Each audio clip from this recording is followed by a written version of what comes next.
Is this the real reason that Ripple is trying so hard to buy Circle? Is this the biggest threat right now for XRP? And I cannot stress that enough. Okay, so real talk. Last week I tried to pay a video editor for a rush job. I hit send and my bank basically shrugged. 3 days later, nothing. 5 days, still nada. And by the time that the funds had arrived, my friend joked that the edit was retro. Now that frustration, it sent me down the stablecoin rabbit hole. And what I found feels like we've gone from dial-up to fiber optic overnight. So Circle just flipped the switch on something called the Circle Power Network, or CPN. And it's the first time in years that moving money across borders has felt fun. So stick around because I'm breaking down why this thing really matters to anyone who's ever screamed at a pending wire transfer. How it quietly rewires a $190 trillion industry, and why it might be the on-ramp that finally makes stablecoins as normal as swiping a debit card. So picture this, right? You run a small design shop in London, and you've got suppliers in Mexico, developers in India, and in my case, a caffeine-powered editor chilling on a beach. Now today, you've probably kind of ping Swift, right? Cross your fingers and watch your capital sit in limbo. Fees kind of nibble at both ends, compliance checks slow kind of crawl through multiple banks, and suddenly your instant invoice kind of feels like mailing a check with a stamp. Now CPN is Circle's answer to that mess, but entirely on-chain and live right now. It's not vaporwave. Not a kind of beta behind a, velvet rope either. It settles transactions in seconds, not days, and every hop is visible on public ledgers. So you're not guessing where your cash actually, vacationed en route. Now, I tested a demo wallet Tuesday morning, 250 USDC, left my phone in Dubai, zipped through the CPN and landed with my editor in Brazil before the coffee had cooled. The Block Explorer lit up each hop like Christmas lights, and no middlemen, no pending, no hidden fees. My draw might have actually hit the table louder than my barista's milk frother. Now I know, before you roll your eyes at yet another kind of coffee joke or crypto acronym, let's zoom out, right? According to my bank for international settlement, I say my bank, but the Bank of International Settlements, cross-border payments, they chew through $190 trillion every single year. Yet half of that still crawls through legacy rails built when fax machines were actually futuristic. Transparency, it's actually minimal. Settlement times, a week if you're lucky. Now, CPN attacks all three pins or pain points all at once: speed, visibility, and capital efficiency. So instead of kind of pre-funding accounts or borrowing working capital while funds float in the kind of twilight zone, businesses can just pay instantly. Now that frees up cash to hire talent, stock inventory, or in my case, finally order a second monitor so that my neck has kind of, begged for since 2020. For those who haven't been on the channel very long, I like my monitors. And it's not a lonely kind of blockchain sandbox, right? Circle lined up real partners on launch day, right? You've got Alfred Pay is already live on the Brazil-Mexico corridor. So think massive export traffic in, agriculture, right? And manufacturing that usually kind of lugs heavy currency conversion costs. You've got Tezapay's, tapping into Asia's e-com boom. And that's kind of where suppliers in, other jurisdictions, might expect lightning quick settlements. Now, you kind of have conduits cover the kind of US, Europe, and Mexico. So imagine wiring salary to your kind of distributed team without time zone kind of induced headaches or scary FX surprises. But here is the clever bit. CPN sneaks fluent programmability. Payroll triggered every Friday at 5 p.m. on chain. Treasury management, park idle cash in short-term yields until the kind of literal second that you need it. And remittances, well, grandma in Lagos gets her funds in seconds with a push notification. It's not pick up a slip and a line round the block. It turns USDC from another stablecoin into the grease for global commerce, which plugs neatly into Circle's bigger chess game. Remember, Circle isn't content being the company behind USDC.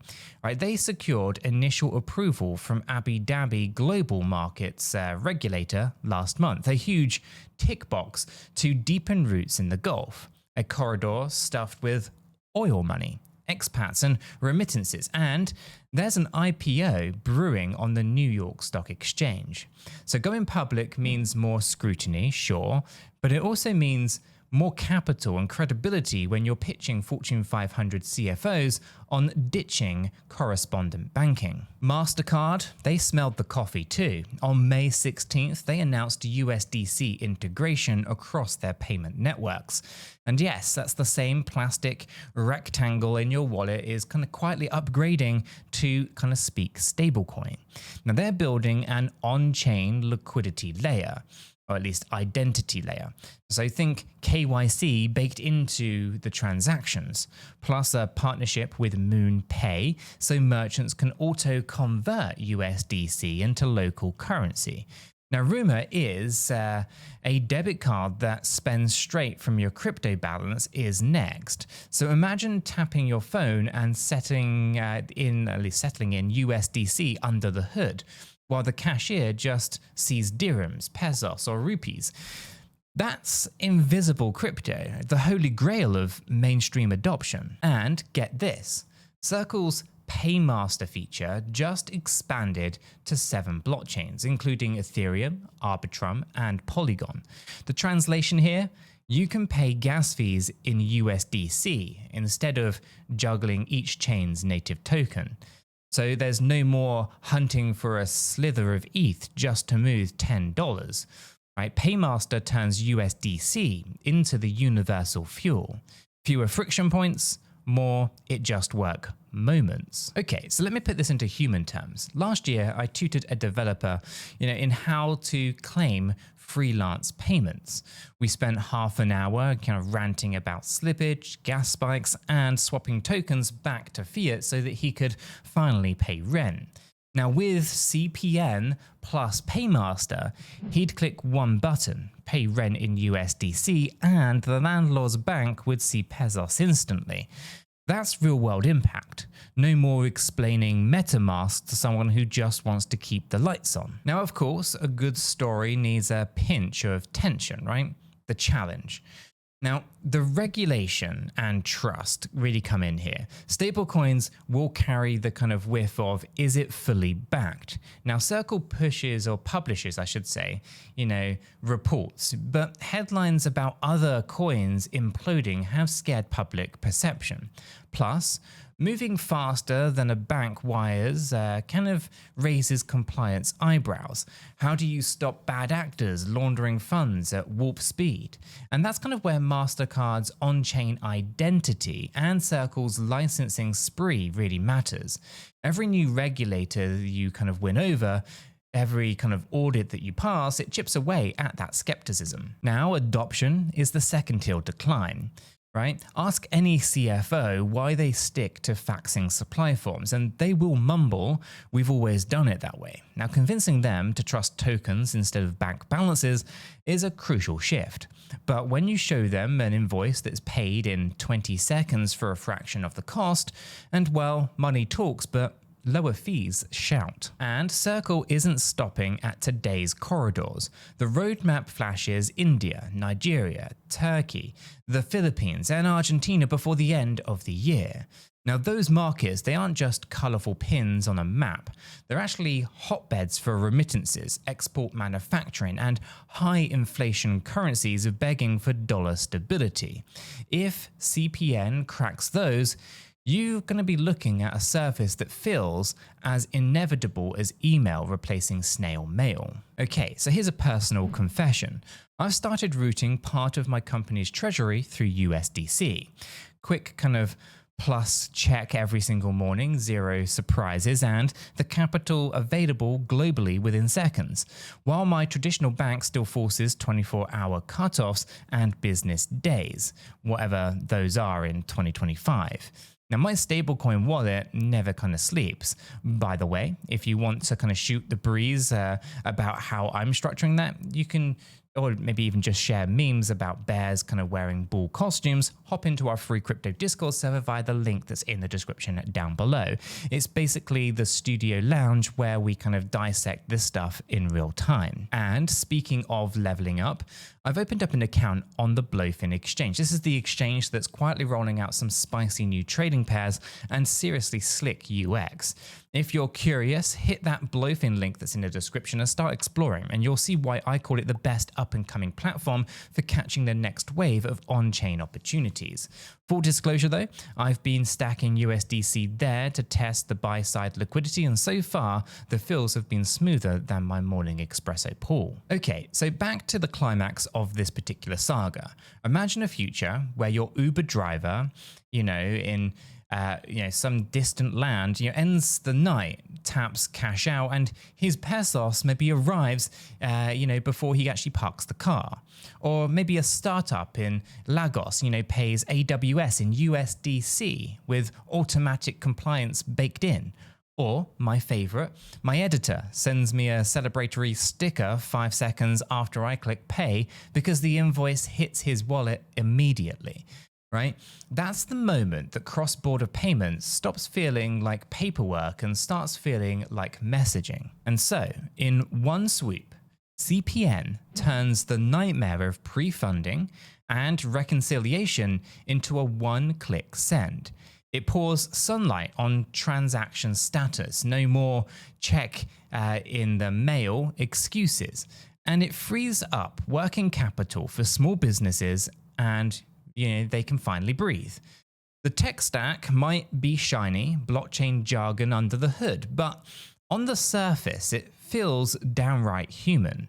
Money when you need it, where you need it, without the compromise. And so, where does that leave us, right? Circle was playing three-dimensional chess, right? Stabilize USDC with strict audits, court regulators from Abu Dhabi to DC, and weave a network that's open, programmable, and partner-rich.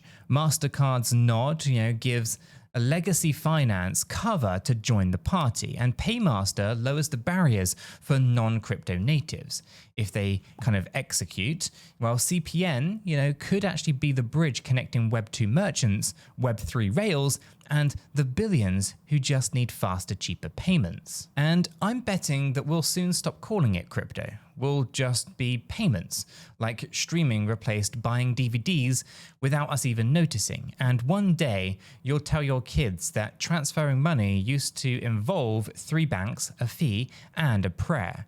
And they'll laugh the way that we laugh about dial-up tones. All right, deep breath, because we've covered a lot today, right? The pain of legacy wires, the magic of instant settlements, Circle's regulatory sprint, MasterCard's giant hug, and the real-world doors that this kicks open from Mexico to Milan, right?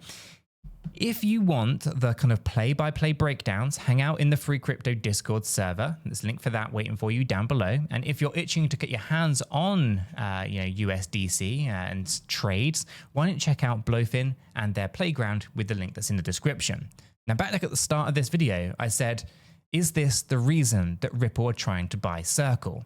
And is this the biggest threat to XRP? You can let me know your thoughts on this in the comments or in the 3 Discord server. But to me, it sounds like Circle is the first legitimate competitor to XRP and Ripple payments. You can let me know your thoughts in the comments below.